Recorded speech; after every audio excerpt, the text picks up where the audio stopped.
Hello, everybody. We're going to give this just a little minute to let people join us tonight, but thank you all for joining so far, and we'll get started here in just a moment. I see a few of us are in here right now, so thank you for taking the time to learn a little bit more about native gardens. Well, Kathryn, why don't we just go ahead and get started? So I want to introduce everybody right now to Kathryn Dressendorfer. Kathryn is in charge of Surfrider's ocean-friendly gardens as her manager, and Kathryn is passionate about advocating for watershed protection um, through gardens and landscapes. Kathryn graduated from UC Santa Cruz with a BS in marine biology.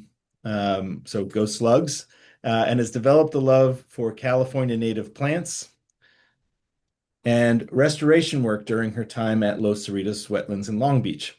She's also excited to continue building momentum for the Ocean Friendly Gardens program throughout Southern California and to empower chapters to make a positive impact in their communities. So without further ado, I want to introduce Kathryn. And Kathryn, oh, and by the way, we're going to save questions till the end. So if you have any questions, you feel free to add them to the chat if you like. We'll take those at the end, though. Okay. So, Kathryn, go ahead and take it away. Hi, everybody. My name's Kathryn, and thanks, Dave, for the intro. I'm the Ocean Friendly Gardens Program Manager at Surfrider Foundation. We are a grassroots nonprofit organization. Ooh, is it not letting me do my slides? There we go. Okay, yeah.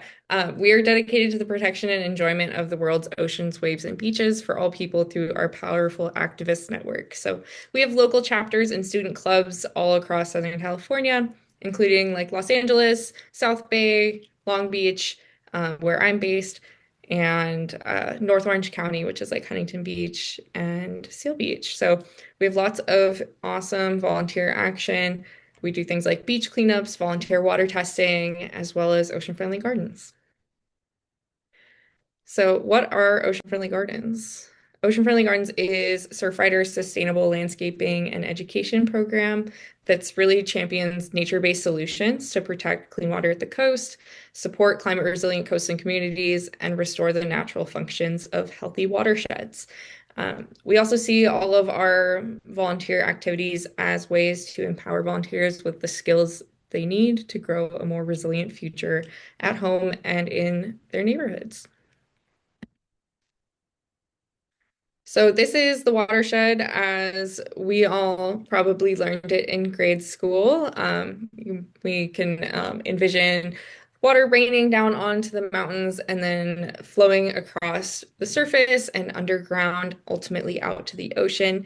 In nature, this is a really slow process. There's a lot of natural filtration through water, through plant roots and underground aquifers where water can really sit and hang out and be filtered by sediments and other kind of natural processes like microorganisms. So this is kind of what we all imagine when we imagine the water cycle and it flowing over the watershed.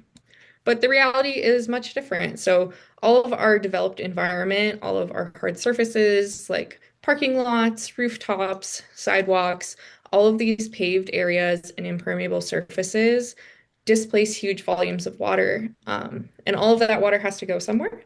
So we've really turned a lot of our cities into kind of plumbing problems where we funnel water into storm drains, into channelized creeks and rivers, and it's funneled really fast out to the ocean. And so all of that natural filtration process is not taking place, and the water is carrying a lot of sources of pollution with it.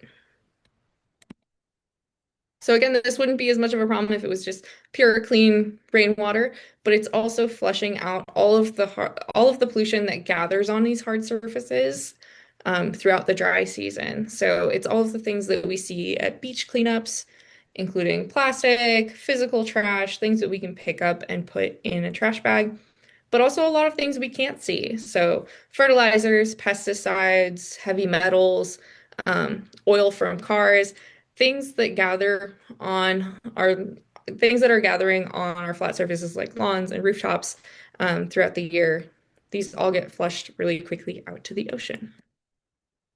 The volume of water can also really overwhelm our already outdated or stressed sewage infrastructure, leading to things like sewage spills. In some places, there are also combined sewer overflow systems where extra storm water is purposely routed into sewer systems, and um, it's even more likely for untreated sewage to overflow out into our waterways. This is obviously bad for water quality. Having sewage in the water untreated is not good for human health. So sewage spills and septic runoff underground, septic systems aren't as big of a problem here, but on the East Coast, this is really common. So we have things like sewage spills, septic, introducing the bacteria, pathogens, and nutrients from sewage, causing unsafe conditions at the beach. These nutrients also fuel things like algal blooms and red tides, which can cause other kinds of toxins to build up in the environment, cause murky conditions as well. Um, and overall, just also introducing high bacteria levels is something we see a lot after it rains too. This all ultimately leads to more beach closures and less beach access for all of us who want to spend a nice day out on the water. Climate change is making this worse. We have longer periods of dry, hot weather, and then these really like long-lasting wet weather patterns that bring a lot of water at once. And when we put that with a dehydrated landscape, we get more runoff because the landscape isn't ready to absorb all of that moisture. And with flooding and sea level rise, even with like large king tides now, when that's coupled with a storm, we're seeing water kind of coming at all sides onto communities and really causing this kind of squeeze from both directions. And it's not only bad for us who want to go visit the beach, but also for our marine mammal friends who live there. So harmful algal blooms and things like domoic acid can really harm marine mammals, pathogens and bacteria, things like toxoplasmosis introduced by cat waste that's flushing downstream. And microplastics that feed up the food chain. All of these things are impacted by stormwater runoff, carrying this out to the ocean and impacting all of the wildlife that lives there. But we have solutions to these problems. We can reduce sources of ocean-bound pollution by using less fertilizers and less pesticides. The fertilizers, again, introduce those extra nutrients that fuel those harmful algal blooms. Pesticides really disrupt those aquatic food chains. And then plastics and fossil fuels are really common in conventional landscaping, so we can avoid them by, again, using less plastics in the environment through things like landscaping fabric and artificial turf, and less fossil fuels through electric tools or hand tools instead. We can use nature-based solutions to capture and filter the stormwater and runoff that is happening. So giving water a place to spread out, slow down, and sink back into the ground. Rain barrels and cisterns can kind of store rain for later in different tanks. And bioswales and rain gardens and buffer gardens all provide those deep-rooted native plants and healthy soils to really create that spongy layer that's living and ready to accept water when it rains. This all helps support climate resilience. So we're storing carbon long-term in plants, trees, and soils. A lot of people don't know that sediments are actually one of the biggest carbon stores in the world. So having those healthy soils that build up over time with organic matter helps store our carbon. And we're also creating natural buffers for climate extremes. So when there is a big storm or when there is a drought, we're ready for that. And we're still able to enjoy our life with a nice shady respite or areas for pollinators and wildlife to feed.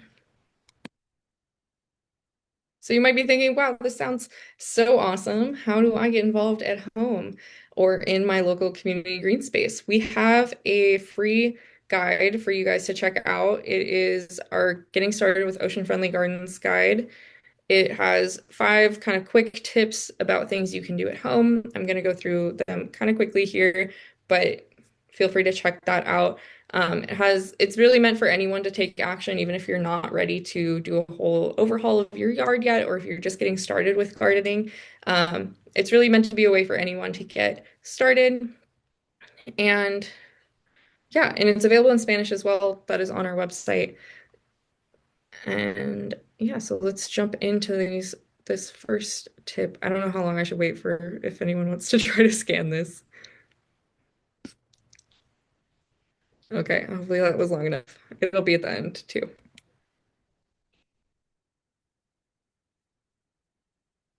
Okay, so the first one is how do I know if this fertilizer is good to use on my yard? In general, we tend to use like more fertilizer than we need. It's best to just fertilize our plants maybe like once a growing season and really focus on plants like lawn areas or edible plants. So things like your tomatoes or where you're growing veggies, those kind of things are where you would actually want to be applying fertilizer once a year. We don't need to routinely fertilize just because we think we have to, especially when using native plants that are adapted to our soils and are adapted to low nutrient soils. They are ready to go without any of this extra nutrients. So things to avoid. Obviously, if it's a synthetic fertilizer or non-organic, organic doesn't automatically mean it's a good option, but that's a good kind of first filter to start with. Polymer coated. So if we look down at the bottom of this big ingredients list on the right, I just picked a random fertilizer, but it says derived from polymer coated, and then it lists a bunch of minerals. Polymer coated is a fancy word for plastic. So it is coated in a little sphere of plastic that ultimately end up in our watershed as microplastics. A lot of aquatic organisms mistake them for fish eggs and end up eating them, and they go up the food chain that way. So we want to avoid those when we can. And also fertilizers that list like just a long list of just minerals. You might think like that's not bad. Minerals come from the earth, but minerals like it'll mostly be things like potassium, phosphorus, and nitrogen. These are mined very intensively out of the ground and actually cause a lot of radioactive waste in the process. So, phosphorus, especially, is mainly mined in Florida. We have had a couple of our chapters work on getting those processes banned. They've tried to put the radioactive waste recycled in their roads and like other crazy schemes, but we want to protect marine mammals everywhere on both coasts. So it's good to think about how we can reduce those really intensive inputs. Also, weed and feed products, that is again just a kind of commercial name for it includes herbicides. So it's going to include either herbicide or pesticide that's going to kill something in your garden.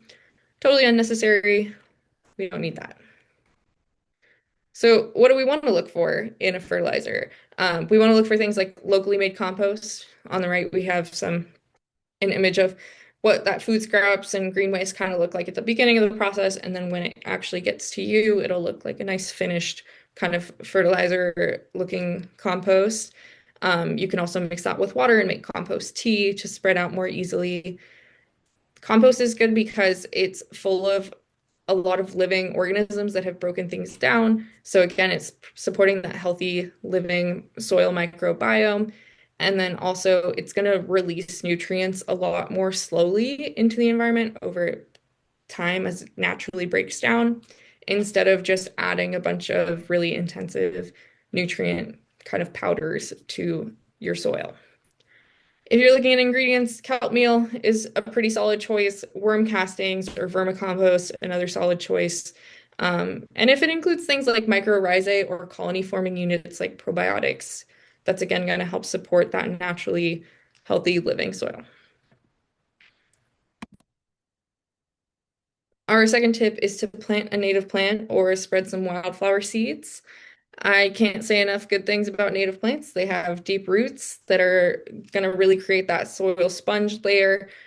Those deep roots, they go down like 6 inches to multiple feet into the ground versus really short turf grass roots or really short roots of exotic plants that can't tolerate our thick clay soils or our sandy soils with low nutrients. They're adapted to our unique climate and our kind of weather pattern of having long, hot, dry summers and wet winters.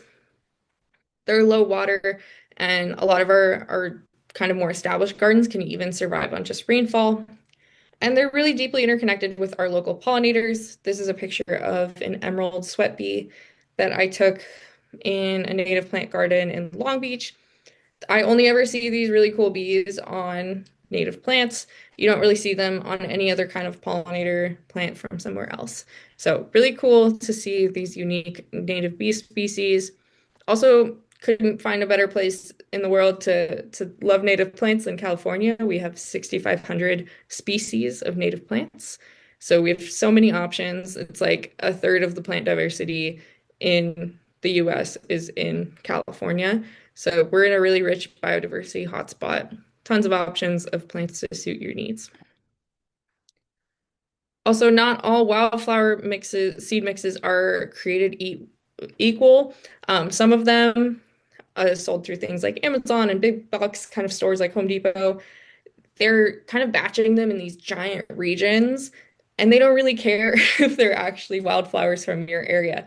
So we want to look for things that say like California native instead of Zone 10B or Southwest, because they also are kind of under no, they just put random stuff in there. I've seen literally everything from like multiple continents thrown into random regional seed mixes where they don't really care what ends up in your yard or if they're introducing an invasive species.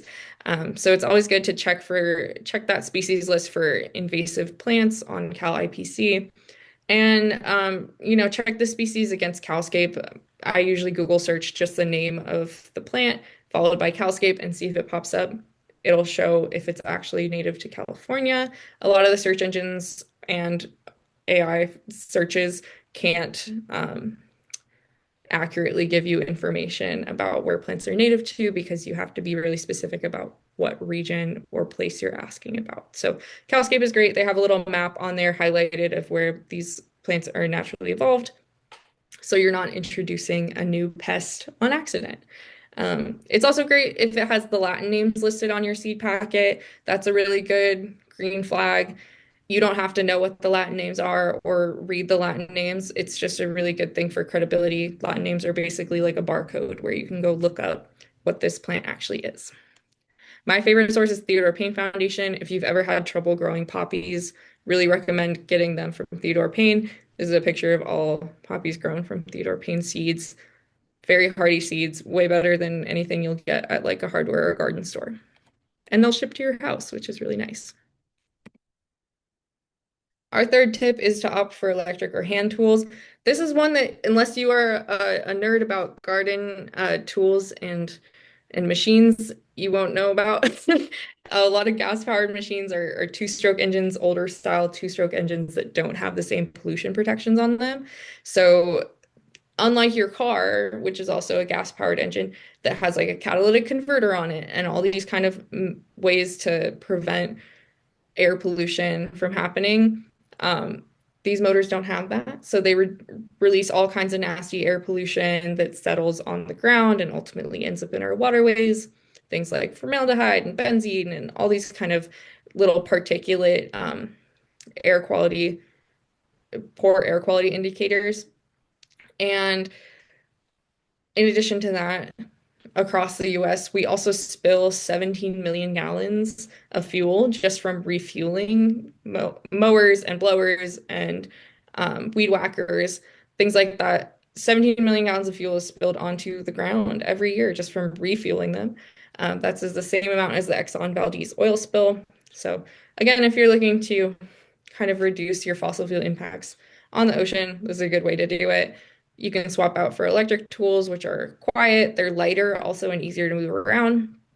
And there are a lot of rebates popping up now where California especially is incentivizing the swap to electric tools. Our fourth tip is to skip spraying pesticides. A lot of times when we talk about pesticides, well, first of all, pesticides are anything like weed killers, which are herbicides, anything that's meant to kill a bug, so pesticide, insecticides, rodenticides, and I'm forgetting one, fungicides. Those are the most common pesticides we see in the garden. A lot of people think like, oh, like my garden can't make a difference compared to large scale agriculture, but homeowners actually use 10 times more pesticides per acre versus farmland. So, a lot of people are very intensively managing their yards, mosquito fogging, spraying for just any kind of weeds that pop up in the cracks. And as a result of that, we see a lot of pesticides in streams and channels that lead out to the ocean. So USGS did a survey. They found pesticides in 83% of streams in urban areas, and a lot of times multiple kinds of pesticides. And these spread easily into our environment, and then they degrade into other compounds that are really poorly understood and studied. So a lot of and they really ultimately harm aquatic food chains. No pesticide can kill just like one thing. So a lot of times they're targeting a mechanism of how an invertebrate lives its life, which means that our little invertebrates in the ocean get impacted um, at the bottom of the food chain, which leads to the all the invertebrates that feed fish and larger fish that ultimately feed our sea lions and seals can be affected by things like pesticides. So we often think about like pollinators like bees and butterflies, but also good to think about our aquatic food chains and how we can protect them. So what are you supposed to do instead of spraying pesticides? We can plant native plants to support beneficial insects. I have a little praying mantis in my yard right now because I don't spray anything. It's eating all of the flies that wander into my side yard. It's very, and also very exciting to watch, honestly. But yeah, it's predator insects, dragonflies, eat things like mosquitoes. We have spiders. Um, if you are dealing with mosquitoes instead of fogging or spraying, you can make a bucket of doom. This is a very popular project going around. There are a lot of DIYs online. It uses a thing called mosquito dunks, which are a bacteria that just targets the gut of a larval mosquito or larval flies. So you can make like a little bucket full of water, put a dunk in there, and it'll trap the next generation of mosquito babies and kill them. I've been doing that for like the last year. I find it pretty effective also because you can't control what your neighbors do, but you can try to reduce the population that flies through your yard. If you're dealing with slugs, you can make things like beer traps. Just pour a little beer into an old takeout container. Um, if you're dealing with weeds in sidewalk cracks, you can pour hot water or spray cleaning vinegar on them. Those are really easy fixes. And then water conservation. We, of course, want to think about water conservation when we're talking about sustainable gardening, especially because we don't want to be creating new sources of dry weather runoff just by watering poorly. So it's good to think about downsizing your lawn, swapping out areas you don't really use, and also watering deeply and less often. So if you have a sprinkler system set up, instead of doing like 2 5-minute waterings during a week, you can do one for 5 to 10 minutes. And just kind of scaling it that way. So it's actually getting deeper into the root zone of the plants. Um, we can water less during the cooler, wetter weather and a little bit more during the summer. And of course, hand watering is always going to be your best option because you can direct water at each plant. But high efficiency sprinklers are a really good swap. You can kind of see the difference of up top, we have a conventional spray sprinkler, which most people have in their yards. And then on the bottom, that little rotator head, they're only like, I think like $4 a piece or something, but you can swap them into an existing system and they can save a ton of water and they have more targeted jets of water that stay closer to the ground. So that's a really easy way to conserve water without doing a huge overhaul to your irrigation and taking advantage of rainwater, which is what we're going to talk about next. So adding a rainwater retention feature can also help hydrate your landscape and prevent all that water from just sheeting off down into the gutter. Even if you have a small roof, your roof is probably the largest source of runoff on your property. It blocks out that whole footprint of your house. So all the rain that would normally fall where your house is instead gets funneled out either on one side of the roof or the other, or into a downspout pipe and out into probably your driveway or the street directly. It ends up being a ton of water. You can do the calculation for your roof here. It's 0.62 gallons per square foot per 1 inch of rain. So 1,000 square foot roof in 1 inch of rain, which is not a very big storm at all, will produce about 620 gallons of water. And we get about 12 to 14 inches of rain a year here. So it adds up to a ton of water. And all that water has to go somewhere. So we might as well use it for our plants. You can use things like rain barrels or rain tanks. These are both like about like 50 to 70 gallon rain barrels. That's a pretty standard size. On the left, we can see the downspout has been routed just into the barrel itself, and then there's a little overflow hose on one side that goes into this French drain trench under here. Two very nice colored rain barrels, too, very fun on the side of the house. They said that this area used to flood all the time because the neighbor's roof also sheeted into here, and they've had a lot less flooding problems because this is kind of slowing down that initial flow of water. On the right here, we have Shipley Nature Center in Huntington Beach. They've got cute little rain chains that flow down into the barrels, and then it overflows into this bioswale Rock Creek area full of native plants. So these are good if you're just trying to capture like a little bit of water, or if you're tight on space, or you really want to collect water and use it for watering your plants when it stops raining. Bioswales are another rainwater retention feature. They're kind of like a natural creek shape. So kind of adding like a trench or kind of a curved creek back into the ground. The downspout is over here, and we have some rocks to kind of absorb that initial impact of the water.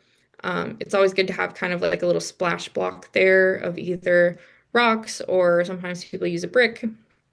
The rest of these rocks are mostly decorative. Rocks can get pretty expensive, so if you're trying to make a bioswale on a budget, you can just add rocks at the front where the downspout is, and then fill the rest with plants and mulch. Another lovely bioswale example, we got some monkey flowers at the front, and yarrow, and then a white sage up here. Also have some Berkeley sedge underneath. Also, you can notice that once the plants are grown in, you can't see this feature that much, even though it is still working in your landscape to help hydrate your plants. Much larger bioswale project up in Los Angeles that we did with volunteers. This whole area used to be turf grass and flat and had two concrete sidewalks here. So we broke out the sidewalks and removed all the grass and sheet mulch, and then later came back and added a lot more plants into the middle here. This was really early on in this project, but the flagstone bridges are really fun because you can walk over that and the water passes underneath. This is actually when it was raining, and it captures all of the runoff from a neighboring parking lot that just flooded, kind of flooded this periodically every year. So really cool project to make use of all that water and also keep it from contaminating the spring that is out in the back of this area. Another example of a rain garden along Shoreline Village, bike path in Long Beach.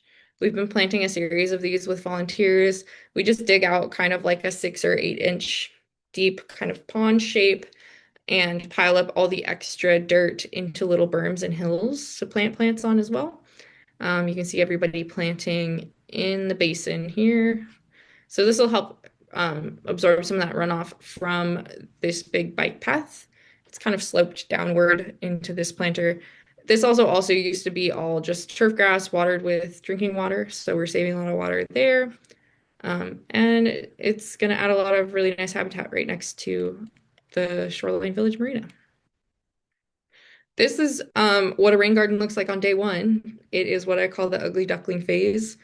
I it is, a lot of mulch and a lot of space between the plants, but we purposely plant in like 1 gallon and 4 inch pots because those have the best viability rate for growing into nice full-size healthy plants. There's some ground covers planted around the basin as well, but you can see the shape of the basin pretty well. It's a nice organic kind of oval. Um, and then this is what a rain garden can look like more on the like year one, year two. This is the Hello Yarrow house up in Inglewood. They're actually doing a Theodore Payne tour of this house specifically, I think on the 18th.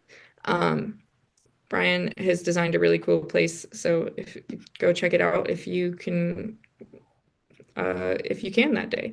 But it's full of yerba mansa and meadow sedge, and then there's some nice buckwheats on the side and nice sages and clarkia in the back. But you can barely see the bottom of the rain garden, and that's because it is full of plants that are going to really, again, help soak up all of that rainwater and naturally filter it. Here we got another example from Long Beach. There is a rain garden full of water on this side, and then that same rain garden, about a year after it was planted, full of native plants that are now nice and lush. And if you're dealing with a slope, this is especially common in like front yards. I feel like we see a lot of like really heavily sloped front yards. You can make a kind of little terrace, or it's like a bioswale, but kind of on the side of the hill here. That's full of juncus and nice little rocks. And then at the top of the hill, we have a little ponding area for that rain garden to overflow into here. Here's kind of a side view of what that looks like. So we would dig like a little like 6 or 8 inch deep trench or swale and then pile up all that extra dirt on the edge and pack it in. So that really gives an area for water to kind of collect here and soak back down into the soil instead of just sheeting right down that slope. Again, this is down in Long Beach along it's kind of across the street from like Second and PCH, and it's this whole pedestrian walkway that was just full of turf grass. This is what it looks like on day one of planting, which was back in November, and then this was just a couple weeks ago. All the plants are filling in really nicely. And again, you can barely see where that little trench is up here. Little detail shot of another area, red buckwheat and poppies, low-growing sage. If you don't have a lot of space, you can also create a buffer garden or a pollinator patch, especially if you want to keep most of your lawn. At the bottom edge of your lawn, you can kind of create a patch of deeply rooted plants. This is an example of one of our projects down in Florida, where all again, parking lot runoff is going into this lawn, and they've created a buffer along the water's edge. So a cool way to get some bang for your buck and attract some pollinators too.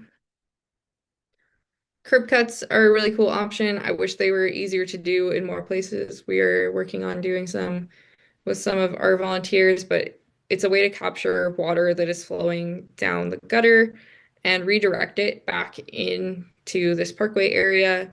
This is especially good if you have a street tree because you can get that street tree watered so it doesn't start lifting up your sidewalk, looking for water in other directions.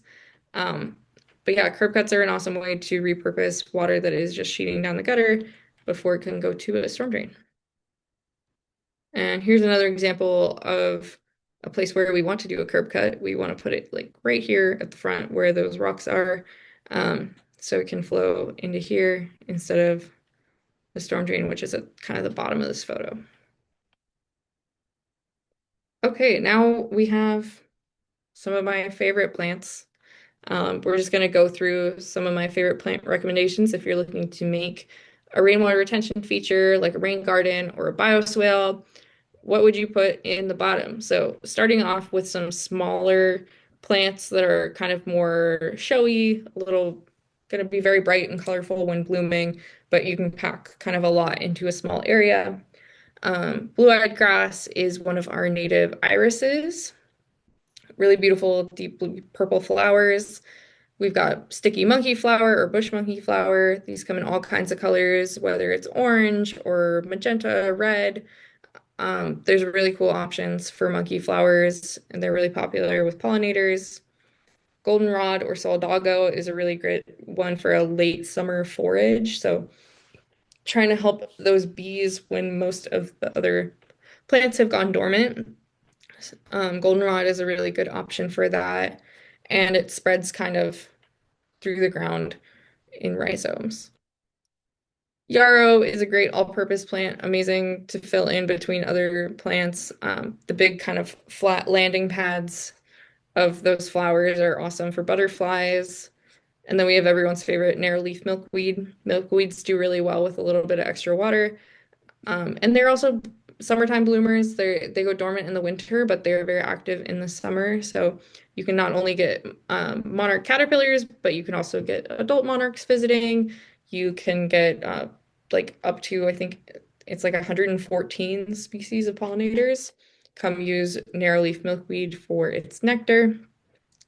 Um, and California aster is another good low growing one. These are good for kind of high traffic areas too, because they can handle being stepped on and they will bounce back.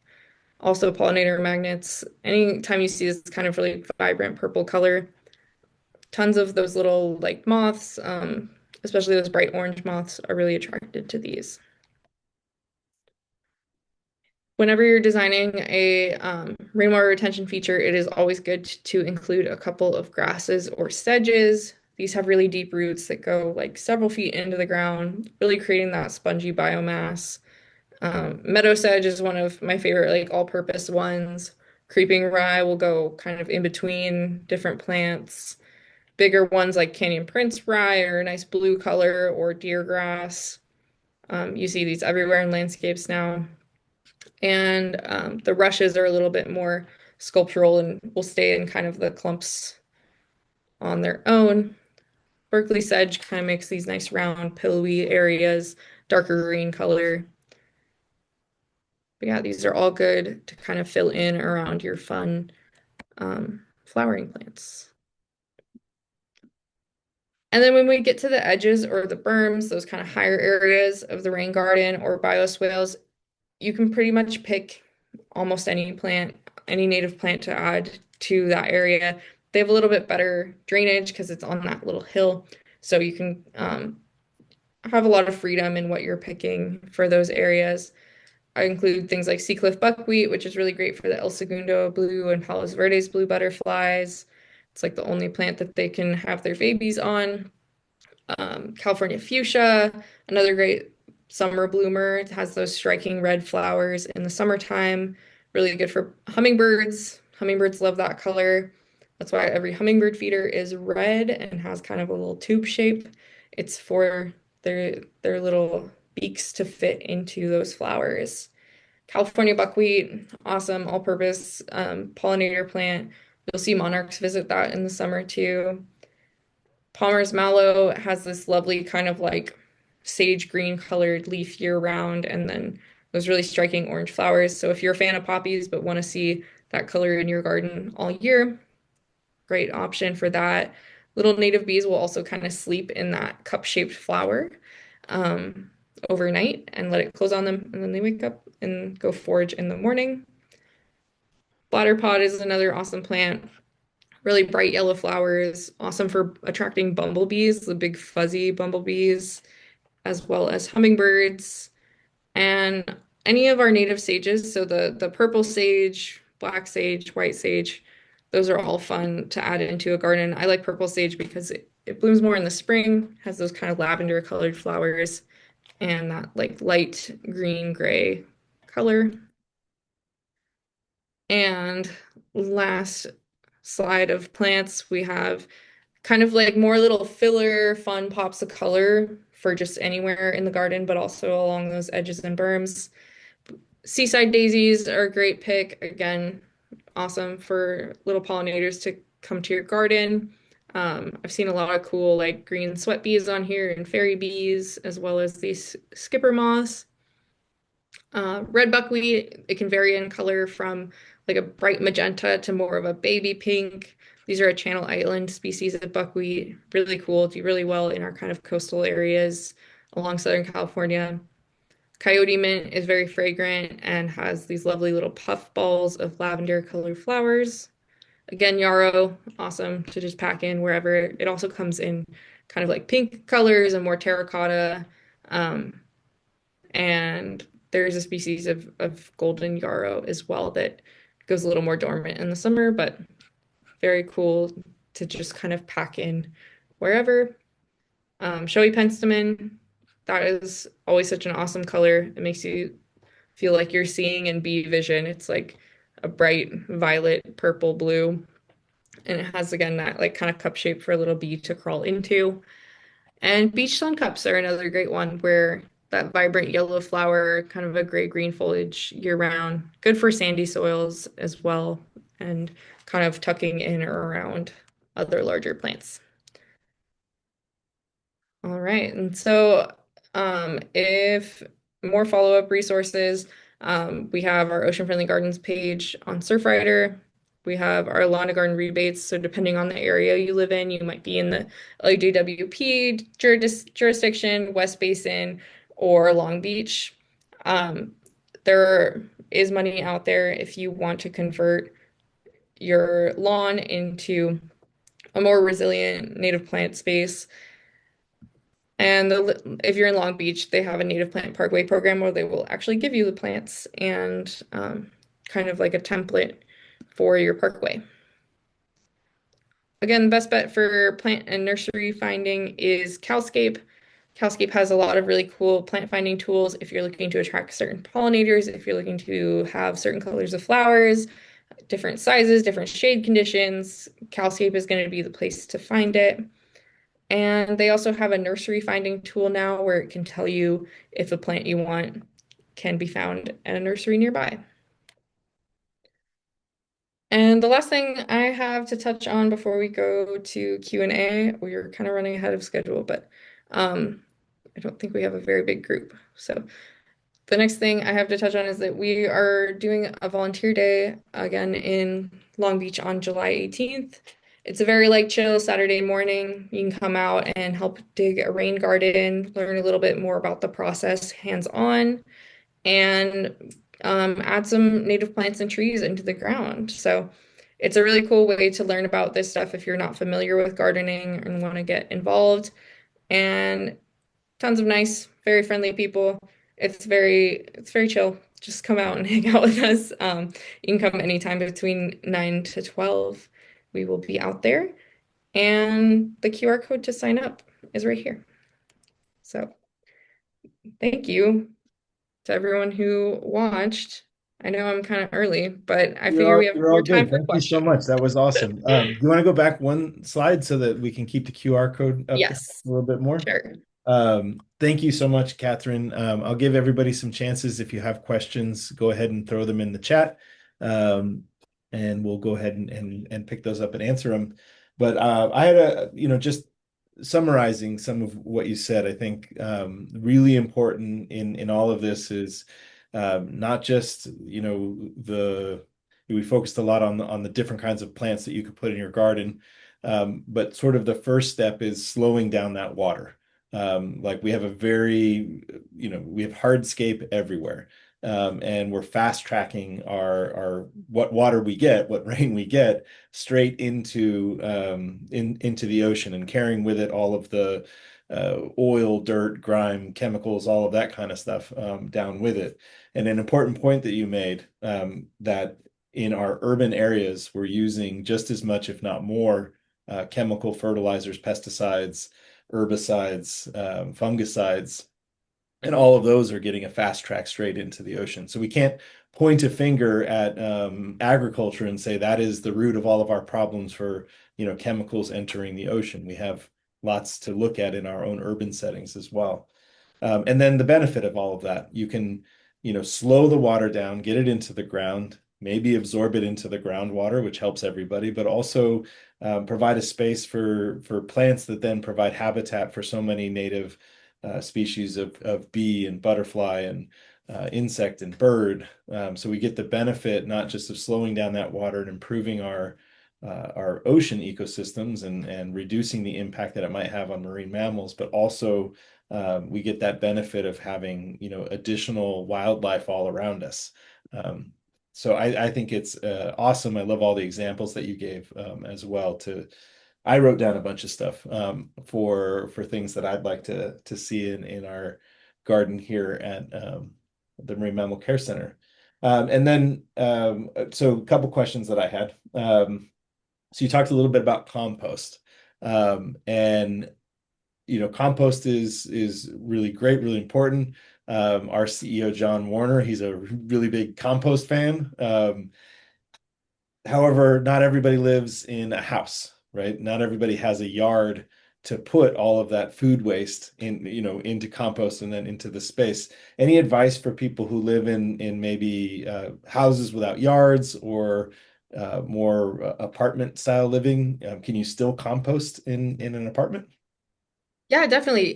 You can still compost in an apartment, and if you have a green bin, which I mean, I don't know where you guys are at the rollout. We finally got green bins in Long Beach like last year. Do you guys have them near you? Los Angeles has green bins, yeah, and they Okay. actually delivered a little compost bin to every home as well. Oh, cool. Yeah. If you are participating in any kind of like green bin compost recycling or compost drop off, there are also organizations like LA Compost or Long Beach Community Compost where you can go pick up finished compost.